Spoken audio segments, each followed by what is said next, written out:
नमस्कार, अस्सलाम वालेकुम प्यारा साथियों। नेपाल विश्व भर में शांतिपूर्ण राष्ट्र के रूप में पहचाने जाने वाला राष्ट्र है। आज हम नेपाली जनता इस काला पानी लिपू लेक ओलंपियाधुरा के मुद्दे को डिप्लोमेटिकली सॉल्व करने की बात कर रहे हैं, प्रूफ्स एंड फैक्ट्स के बेसिस पे सॉल्व करने की बात कर रहे हैं। मगर आप क्या कर रहे हैं? आप भारतीय जनता, आप क्या कर रहे हैं? आप नेपाल का झंडा जला रहे हैं।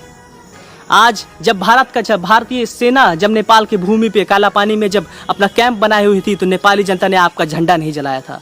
भारत की शान को नहीं जलाया था, जो आपका शान है नेपाल भारतीय झंडा। हमने आपका शान नहीं जलाया, बल्कि हमने अपने सरकार पर प्रेशर डाला, और सरकार पर प्रेशर डालने के बाद हमने नक्शा पारित करवाया लोकतांत्रिक ढंग से, और नक्शा पारित करवाने के बाद हमने संविधान में संशोधन करवाया।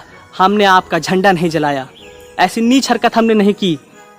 आपको तो अपने सरकार पर सवाल उठाना चाहिए, जबकि चाइना ने आपके 60 स्क्वायर किलोमीटर कब्जा कर लिया है, F8 को लद्दाख के, और वहाँ पे 5000 से ज़्यादा सेना वहाँ भेज चुका है, और रोजाना आपके भारतीय सेना को परलोक में भेज रहा है चाइना।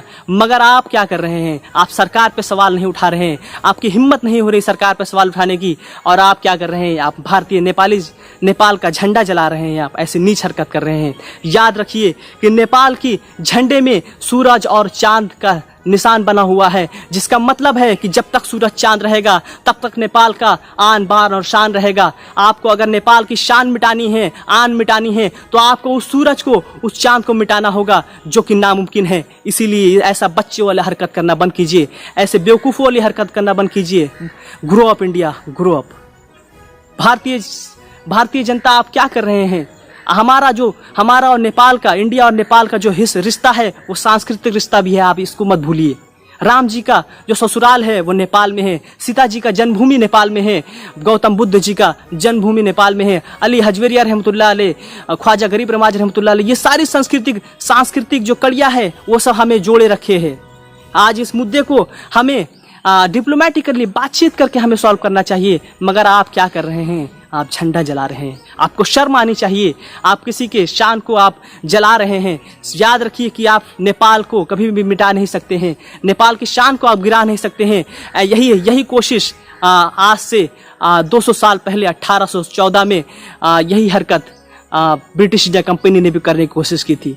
भारत को भी कब्जा कर लिया था, विश्व के 90% हिस्से को ब्रिटिश इंडिया कंपनी ने कब्जा कर लिया था। नेपाल को भी वो कब्जा करने आया था, मगर उसको नेपाली गोरखाली आर्मी ने, नेपाली सेना ने उसको नेगोशिएशंस पे लाया। नेपाली सेना ने नेगोशिएशंस पे उसको कायम किया। हम कभी डरने वाले, हम कभी झुकने वाले नहीं हैं। हम स्वाभिमान पे जीने वाले हैं। हम नेपाली जनता कभी इंडिपेंडेंस डे नहीं मनाई है। हम कभी भी किसी गुलामी नहीं किए हैं। विश्व में सिर्फ 10 राष्ट्र ऐसे हैं जो कभी भी किसी की गुलामी नहीं किए हैं, और उस 10 राष्ट्र में नेपाल भी आता है। ये हमेशा आप याद रखिएगा। हमें इस मुद्दे को डिप्लोमेटिकली सॉल्व करने की ज़रूरत है। हमें मोहब्बत और शांति कायम रखने की ज़रूरत है। मगर आप क्या कर रहे हैं? आप झंडा जला रहे हैं नेपाल का। अगर जलाना ही है तो अपने जहन से ये नकारात्मक मानसिकता जलाओ। नेपाल के झंडे को जलाने से कुछ नहीं होगा। अगर ढंग का काम करना है तो झंडा जलाना ढंग का काम नहीं, ये बेवकूफ़ों वाला काम है।